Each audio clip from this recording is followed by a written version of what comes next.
Welcome, everyone. My name is Dr. Kyle Mox. I'm Associate Dean for National Scholarships at ASU and Director of the Office of National Scholarships Advisement. And joining me here today are Dr. Lori Stoff, who's one of our faculty mentors and our Assistant Director, one of the people who works on the Barrett Global Explorers Grant, and Acacia Waschak. I've realized I've never said your last name out loud, but I think I got that right. Who is one of our most recent winners. And so we are going to provide information on how to apply for this unique award. That's a word I rarely use, but this one's unique. And give you plenty of opportunity to ask questions, and we'll get to see some photos of Acacia's experience abroad with the funding, and hopefully get excited enough to go ahead and submit an application. So welcome. So if you're not familiar with ONSA, our job here is to publicize major awards like this. We manage nomination processes for any kind of external award. We work with a lot of awards that come from federal agencies, foreign governments, nonprofit organizations, things like that. What makes, and I said BGEG was unique, is that, and you can go with either BGEG or BGEG. We haven't decided on what the right acronym for it is or how to say it, but is that this is the only award that we manage that is offered only to ASU students. All of the awards that we work with otherwise are offered to students from all over the country. But this is an award that once was a national scholarship, and that we stepped in and started funding ourselves because it was so valuable to the Barrett student experience. And so we have former Dean Jacobs and some donors to thank for that generosity. So it's our own national scholarship, so to speak. It did exist previously in another form. So if you do go to the Hall of Fame there in Honors Hall, you'll see some of the older ones on the wall are Circumnavigators Club grant winners.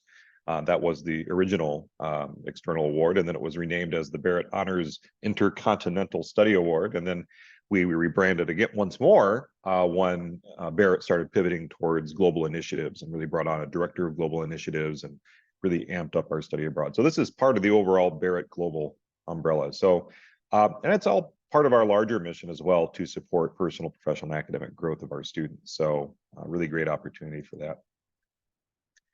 Pretty straightforward. It's a $7,500 grant. And its intention is to support summer research experiences that are being done in support of the Barrett thesis. So while we're waiting for people to arrive in the waiting room, we were just kind of chatting about Acacia's thesis progress. And so her project was done in support of her thesis project, which came much later.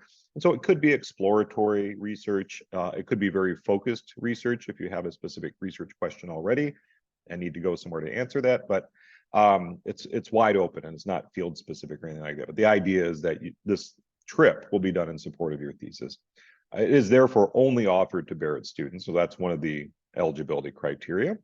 In terms of time frame, you'd need to be defending your thesis sometime next year. So after you take your trip, either in the fall or in the spring of 25, you need to be defending your thesis.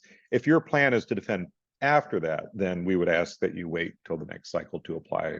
So we're really looking for third-year students here. And we do ask that the topic should have a global focus, which would be assumed because part of the requirement for the travel grant is that you go to at least 2 different countries. In its original form, the Circumnavigators Club, the idea was that you were supposed to go to 5 countries and ideally travel the entire globe, and the projects would sometimes span 10 weeks. And what we started to realize was, as exciting and elaborate as that was, it was actually discouraging to some people that that couldn't spend 2.5 months abroad circumnavigating the globe. And so we pared it down a little bit, and that allowed us the opportunity to offer more than one of the awards, which I think is great. It does need to be approved by the Barrett Travel Advisory Committee, so be thinking about travel advisory warnings as you're planning your itinerary. We can't send you to anywhere that's got a high travel warning at this point, because your safety does matter. The travel should take place between the end of the spring term and the start of the fall 24 term. That's our ideal time frame. And we would ask at least 60 days of lead time in terms of your planning to make sure that we can process all the paperwork we need to do, get you on the travel insurance, things like that. But otherwise, it's pretty flexible. In terms of timeline, we are about to open up the application itself. It's done through the Barrett website. you will submit an intake prospectus, and we'll talk about that process in a little bit and get some input from Dr. Stoff and Acacia. You would need to complete that step by December 1. So we've got a month, exactly a month, to take care of that first step of the process. The next stage would be submitting an actual proposal. And this is to be done by February 1. So you would have the winter break and January to work on that. And then if you are selected as a finalist, you'll know that pretty quickly, within a week, and then submit your final proposal towards the end of February. We'll do our interviews in early March, and then from that point forward, you've got your final planning process to do. So again, if you have any questions while we're moving through, feel free to pop them in the chat. The individual meeting is required, so you'll be meeting either with me, Dr. Stoff, or Dr. Bhattacharya, and essentially we wanted to see what is the concept. You know, is this something worthy? It's a good fit for this program? Does it necessitate travel abroad? And there's a, as we say here, there's a rolling acceptance. So there's no value in waiting until the end of October to October 30th to submit a prospectus. We actually encourage you to do that as early as possible, and that way you've got more time to work on the next stage of the application. As you'll see, it's not a terribly onerous requirement. It's fairly straightforward, asks some pretty basic questions. So again, we encourage you to do that sooner rather than later. We'll go over the questions here in a moment, but in terms of process, you know, first, just hopefully if you're here, you've got some seed of an idea, but really, you know, let your mind go. Think about a lot of different project and research questions and places you could go, and start thinking about your faculty mentors. If you haven't begun the process of identifying your primary thesis advisor yet, this is a good opportunity to do that. And then once you've identified somebody, you know, try to set up a meeting so you can start going through the ideas that you have. One of the things that we require is that you identify a prospective faculty mentor. And again, once you've got those things figured out, submit that prospectus, and then we'll meet on December 1. We'll go over the questions here in a moment, but Acacia, if you can remember back that far, as you were getting started, you know, what do you remember about the startup process and the brainstorming and finding a mentor and all that sort of thing? I had kind of had BGAG on my radar since freshman year because I had just seen it in the Barrett Digest and things like that. And I think I attended an info session back in my freshman year, and I kind of kept it on my radar. In terms of formulating my idea, languages was just always what I was super passionate about. So I was like, I want to do something with that. And it was just like a narrowing process. And then I think I did my intake meeting with you with my initial idea. And then got my committee together. I think it was all around the same time. Like I got my committee together right around our intake meeting, and then I wrote my prospectus, and then we went from there. So it was kind of very quick at the beginning, like a month, like getting everything together. Yeah. Startup cost is pretty light, you know, and so we want you to get started. But I want to emphasize one of the things that Acacia said was that narrowing process. You know, do start pretty broad, but then you want to narrow that down with subsequent questions, because you'll find the narrower the questions, the easier it is to design a project. So that's what thesis directors are great for, is you come to with a big idea, and they help you be like, well, that's like really broad for an honors thesis. It's not a dissertation, and they help you really narrow it down. Yeah. So the prospectus, as I said, it's all done through the Barrett website, and these are the questions, and each of the responses has a 200-word limit, which isn't very long, and it's certainly not you're not required to write 200 words for each one. But again, we want you to pinhole this a little bit. We want you to focus up. You know, first you just have to identify the problem. What's the core issue? What's the gap in knowledge? You know, that essentially the starting point of any great research project is we don't know something, right? And it's important that we know that, and that's why we ask, what's the background information? Why does it matter that we don't know this? Who does it affect? What's the history? How did we get to this point? What have we tried? And we're asking that, you know, you've done a little bit of background research at least, so we would ask you to refer to at least one external source as you're doing this background description. And then, you know, what is the central research question? And those are, of course, generally open-ended questions. Dr. Stoff, as you've met with a lot of people on intake, you know, what do you see as kind of the core challenges at this stage of the process when people first come to meet with us? I think the biggest thing is getting the project narrowed to something that is doable over the period of time, and within the parameters of the thesis. Students often come in with great questions and want to solve big problems. And of course, we want to encourage them to do that. But for the purposes of this project, really it is to get to something that can be narrowly focused, that is feasible, and to think about the potential barriers, right, that might be included. So if there's a language issue, do you speak the languages? Are there other things that might present obstacles, and how might you overcome those obstacles? Right. You might have noticed we didn't mention at the outset what the minimum or maximum duration of the trip is, and that's entirely up to you. You have a budget to work with, and so you need to hit at least 2 countries. You have $7,500, and so the duration of your trip really depends on what the expenses are, how frugal you can be. If you're bringing in any other funding, of course, you can use your Barrett thesis research funding as part of this as well, and that's going to determine the length of your study. So. We would also like you to summarize, in a broad sense, what methods that you'll be using. And then this is a difficult question for a lot of undergraduates because you're just getting initiated into your discipline. But, if we ask the question, we'd like to know, well, what tools or techniques or theories are you going to use to try to answer that question?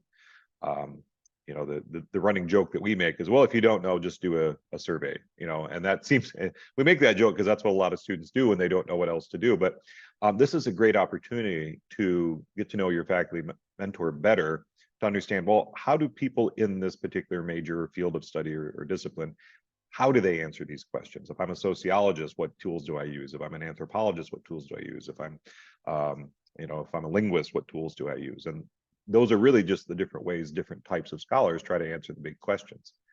Of course, you need to be thinking about locations. You don't have to have your specific sites figured out this early, but we'd at least like to know countries. And you have to be able to explain why those would be suitable sites to answer the questions that you have. As Dr. Stoff mentioned, yeah, we'd like to know, like, well, you've laid out this methodology, you want to go to this country. How are you prepared for this? And linguistic preparation is often the most challenging, particularly if you want to do interviews, as so many students do, but you don't speak the local languages. So you want to identify what you're bringing to the table as well. And again, as Dr. Stoff emphasized, at this point, early on, start to identify, well, what are some challenges? And then what's the beginnings of our plan for getting around those? Because we don't want to start thinking about that once we get off the plane, right? We'd like to start thinking about, okay, what are the challenges that I need to think through at this point? Can I cut in really quick, Dr. Ma? Absolutely. I was going to say, for especially the first 3 questions, I mean, all 9 of these sections are really important, but the first 3 are the ones that you're going to have to repeat at every stage of the application that they'll ask you if you get to the interview. So those are really important to get nailed down. They're going to be in your prospectus. That's the really good thing, is between your proposal and your prospectus, you can copy paste a lot of stuff. Your prospectus is a lot more general and the application is a lot more flushed out. And then in terms of like research methods, I was going to say, I had never taken a research methods class. I totally had to ask my directors how do linguistics, a lot of like linguists do it. And so my research method was very informal, but it turns out that works for the kind of thing I was doing. Cause as I'm writing, I was like, well, how do I like cite this kind of thing? And they were like, you just say based on interviews. And I was like, okay, I can do that. So it's not as strict as maybe you would, depending on your discipline. It doesn't have to be as strict as maybe you would think it needs to be. Right. And one of the things when I'm working with intake appointments, one of the things that we often encounter is we have to make sure that the activities proposed, the questions being proposed, are best answered in country, right? So if you propose things that can be done via email, can be done by internet searches, can be done by just going to the library website, that's not necessarily a good proposal. So again, things that you need to do face-to-face with people, accessing certain resources that aren't possible, seeing things that exist only there. That's really the telling point for a good Big Egg proposal, is that there's a compelling reason to be in the country. They're going to ask you 5 times, why do you need to be there? Why can't you do this at home on your computer? Why do you need to be in those countries? Because it's very serious. They're giving you a lot of money. So it needs to have a compelling reason. Yeah. Absolutely. So if you decide, the prospectus is approved, you move on to the first stage. So at this point, you would actually need to put together the outline of a proposal, and that would include, that package would include your resume, CV, your transcripts, your mentor does need to sign off, like, yes, I'm aware of what they're doing. This has my approval. And then it's a short 3 to 5 page outline of the project. And so that would need to flesh out, and the prospectus is really intended as a pre-writing exercise to help you answer the questions that a good proposal should answer. And that is also a good stress test, so you can start to identify, okay, what things do I not know well? What things do I need to work more on to figure out? And then also listing 1 to 2 other people that you could invite for letters of recommendation. We don't need them at this stage. We don't want to, rouse up a bunch of faculty letter writers right at the start of the spring, just for the sake of doing so. We want to be sure that, this is a project's got some legs and it looks like you'll be moving forward, but we'd like to know that you got some support. So a lot of people ask, what is the committee looking for? So the committee are all Barrett faculty members. And so all of them have advised, dozens of honors theses. They work with hundreds of honors students. They understand the mission very well. And we've never really set down what the specific criteria are, but, I would say that these 4 points summarize my observations of the discussions that they have. Relevant, timely topics matter, right? So a lot of times related to what's happening in the world, responding to a need or a recent current event, but things that do seem to matter with what's happening on. But of course, there's got to be some intellectual or academic merit to it and some relevance to future goals. I remember one year we got a proposal for somebody that wanted to travel the world, observing women's soccer fans throughout the world and kind of using the US as a baseline. We have very enthusiastic soccer fans. And then the more we pressed on it, the more we realized this was going to just be a trip to going around the world watching a lot of soccer, because there wasn't a lot of theoretical basis or academic basis beyond that concept, right? So we want to be sure that this is actually going to relate to your future career in some way, that you are speaking to the Barrett priorities, our global initiative priorities, and of course the ASU charter, about not just the inclusive excellence portion, but producing knowledge and value to the communities that we serve. And so there should be some larger purpose or use to this. And then obviously, there's a clear through line between the research that you're doing and the trip that you propose and the thesis that you'll hopefully write in the future. Common question I get is, well, what happens if I go and I do all this research and then I realize as I keep working that I actually want to write my thesis on a separate topic? And the answer is there's nothing we can do to stop you, right? We did have a recipient who went and studied, I can't even remember what she studied, but she was in Tajikistan. I don't even know if Dr. Stoff, you remember Monet's proposal. And then she ended up writing a thesis on water use policies or water use right distribution in Inner Mongolia or something like that. And she was still in that same part of the world. And obviously, but she hadn't used that specific data, and she used it for other things later on in graduate school. But the simple answer is that we can't take the money back after we've awarded it to you. So we'd like to see a pretty clear plan going forward. So to give you some sense, and I'm going to turn it over to Casey here in a moment, and she'll talk more in depth about her experience. To give you some sense of recent winners, the 2021 winners were what we call our COVID winners. We really had to get creative for how we could still continue with the program when there was international travel was essentially shut down. So that's one of the reasons Aubrey went to Costa Rica, because that was one of the countries that had the fewest travel restrictions. But she was a chemical engineering student who was really interested in bioreactor technology. And so very technical and even scientific and engineering projects are possible through Big Ag. They're not all languages and arts and anthropology.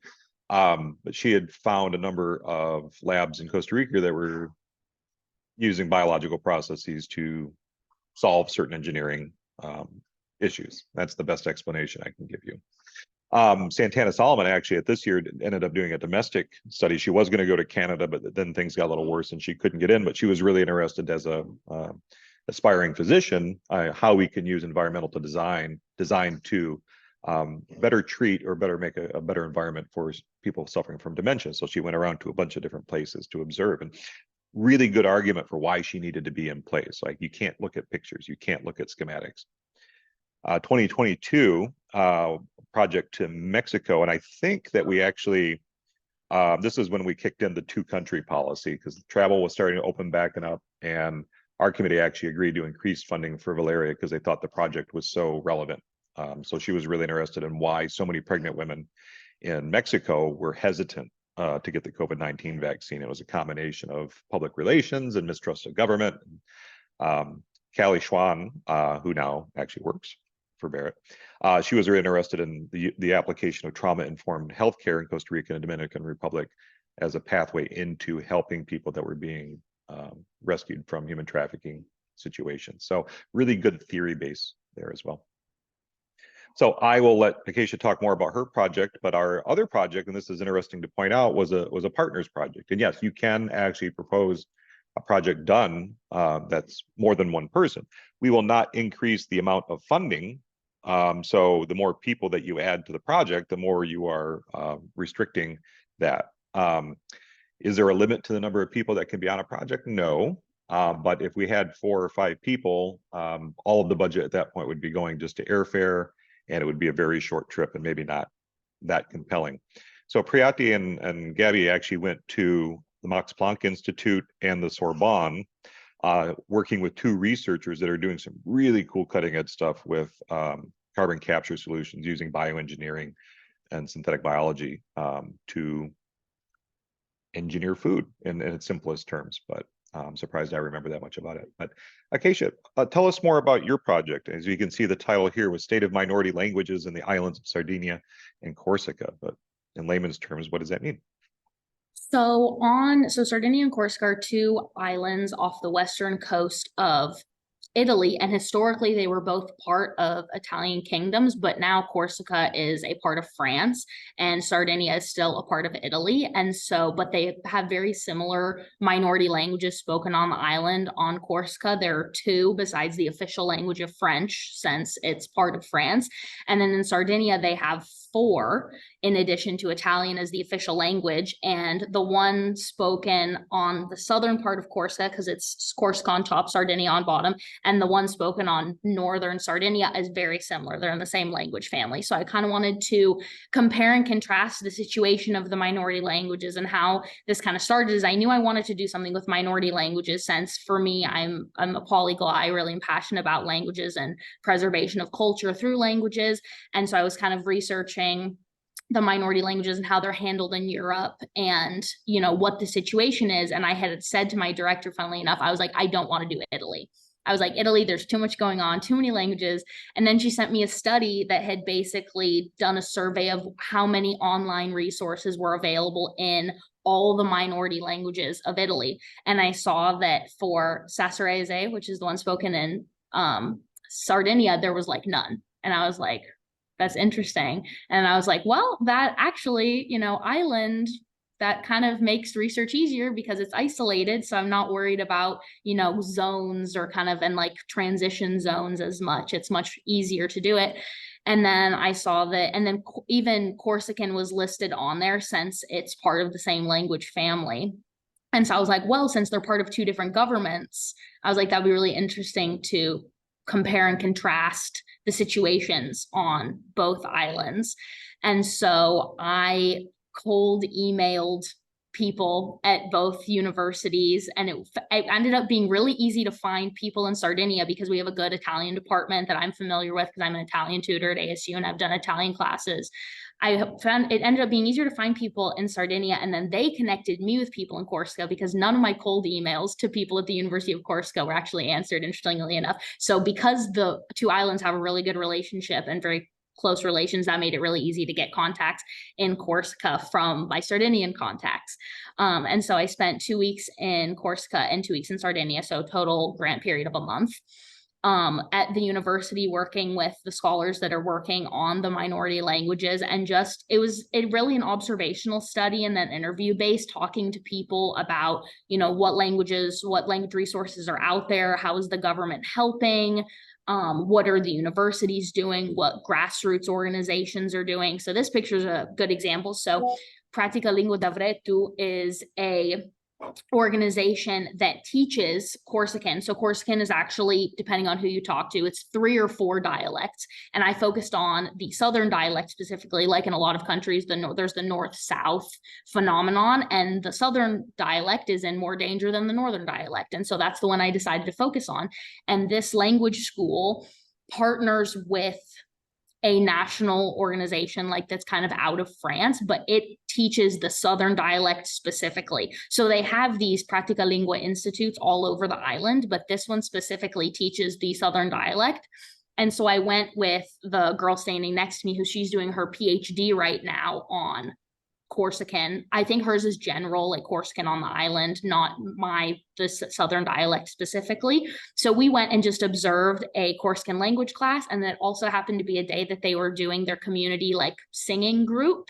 And so that's why you have the guitar out. So is these guys, they were singing very traditional songs, and that's one of the ways that Corsican specifically has been preserved is through music, because they have a really strong tradition of this song called A Pagella, and that's how the language is transmitted these days, especially to children as they learn these songs. And so that was really cool. So they did a Facebook post after we visited, kind of shouting us out and talking about our research. So that's in Corsican, in Puntinku specifically, which is the Southern variety of the language.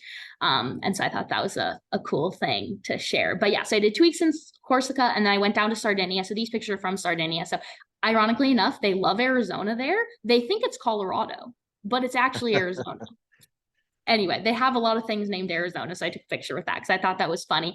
And then on the left is at the Istituto Camillo Bilieni, which is, it's not connected to the government. They get government funding, but they are their own organization that their goal is to preserve all of the minority languages on the islands of Sardinia. And so I went to Sassari, which is where Sassarese is spoken, and that's the language that I was focusing on.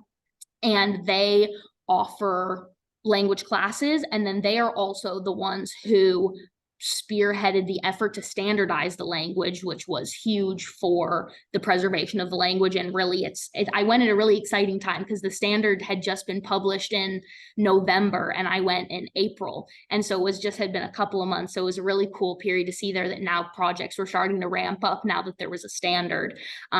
And so, yeah, I have my little tote bag with a phrase about like language saves lives or something like that on there. And this was in Corsica. This is the educational publishing house funded by the French government, and they produce almost like 85% of educational materials in Corsican are produced by this publishing house. So I went there, I left with a backpack full of books that put my suitcase 50 pounds overweight on the way back. They sent me with a ton of books to look at, but so that was looking at educational resources and comparing, what are they doing for the Southern variety specifically. So yeah. Great. Well, wonderful. We can't wait to see the finished product. We were just talking about her timeline. She'll be defending in January, and it sounds like a really cool project. One of the coolest things about your project, of course, is that it's not just going to be a Barrett thesis, right? You're looking to find publication for the work that you've been doing. Yes. So one of my purpose statements was to bring awareness to a Western English speaking audience specifically, because most people don't even know Sardinia and Corsica exist outside of Europe, and especially like Italy and France. And so bringing awareness to the minority languages. And I think, ASU in Arizona, we have, the unique position of we're surrounded by the indigenous languages with all the tribes in Arizona. And so that's like, I feel like people in Arizona especially like are kind of aware of the situation of minority languages. But then also I'm translating my thesis back into Italian and French since my research was for the people of those countries and those communities. And so hopefully after I get my thesis translated, I'm going to try and publish it in some linguistic journals in Europe. And luckily one of my thesis directors is European, so she's going to help me with that. So it's to bring awareness overall was the big purpose statement of my thesis. Yeah, wonderful. And again, thinking back to the ASU charter, producing knowledge of value to the communities that we serve, and Keisha, the way that you connected it back to, the way that we work in Arizona, or our situation in Arizona, thoughtful, very thoughtful. So, where do we go from here? So, visit the full application instructions are listed quite plainly on the apply. Actually, I think that URL might be incorrect, but if you go to the ONSA website, just under the Apply Now tab, and you can download a PDF of the instructions, start thinking about topic ideas, let your mind run free, and then start narrowing down to what's actually feasible. Hopefully you've got a faculty mentor in mind, and part of this process is great too, because it's going to kickstart your the work that you need to do to get your honors thesis together. So again, by December 1, meet with one of us, and one of us would be, of course, myself, Dr. Stoff, or Dr. Bhattacharya. So before we turn it over to Q&A, Dr. Stoff, do you have any other advice or guidance based on your experience that you'd like to offer? I just want to reiterate how Acacia framed this so well. And one of the things that we often struggle with students is getting them to express like, what's the so what of the research, and bringing back the idea that you're not just going in there to do what we like to call parachute research, so that you get the information you need and you leave, and then it never has any impact on anyone besides your own career goals. That is not what we want, and what we really strive to see. And I think that students often fail to understand sometimes that they have really great projects and really great ideas that will have those kinds of larger implications. And so just start thinking about the ways in which the great things that you want to do are also great for other people. And I was going to say, in terms of finding your thesis director, I did not take classes with my thesis directors. I didn't know them. I went through the ASU staff directory and emailed about 15 people in the linguistics department and flushed out my idea. And some people responded, some people didn't. Some people were like, well, I like your idea, but it's not really in my field of research. And I ended up finding two great, a director and a second reader. So don't be afraid to cold email people. ASU researchers are really friendly, really helpful a lot of the time. So you don't have to know the person you have in mind right now. You can totally go through the directory and find someone that you think might be in the right research area. Yeah, wonderful advice. And we can help you with that too. So, we have connections through our faculty affiliations. So if you're really struggling, please let us help you. Well, wonderful. Well, if there's any questions we could answer, anything that you all are thinking, you're welcome to unmute yourself or just pop it in the chat if you're a little timid. But any questions you have about the program?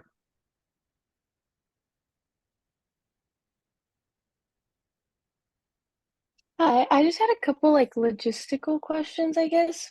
Yeah. So I was just like reading information, and I was just curious, is the grant like up to $7,500, or that's like just blanketed always what's awarded? Up to, yeah. I mean, you'll, as part of the process in your if you get into the final round, you do submit a budget. So you don't have to spend $7,500, but I'll be honest, in my experience, if the committee likes your project well enough to fund you, they'll probably say, you know what, why don't you take $7,500 and expand it by a few days or something. But no, it is up to, so you don't have to write a budget for exactly that amount.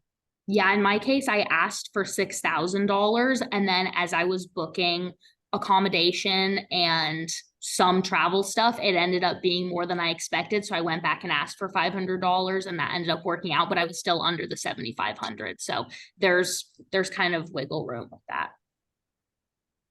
Okay, gotcha. So you just like submit a budget that breaks down like how you would use the money. Anyways, okay.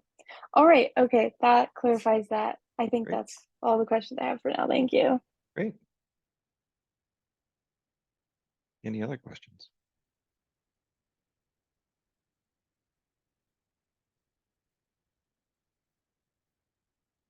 If it's helpful to, I can put my email in the chat if anyone wants to talk to someone who's like been through the process and wants to ask me any questions about it, or about like how I did things. I can do that too if you want to email me.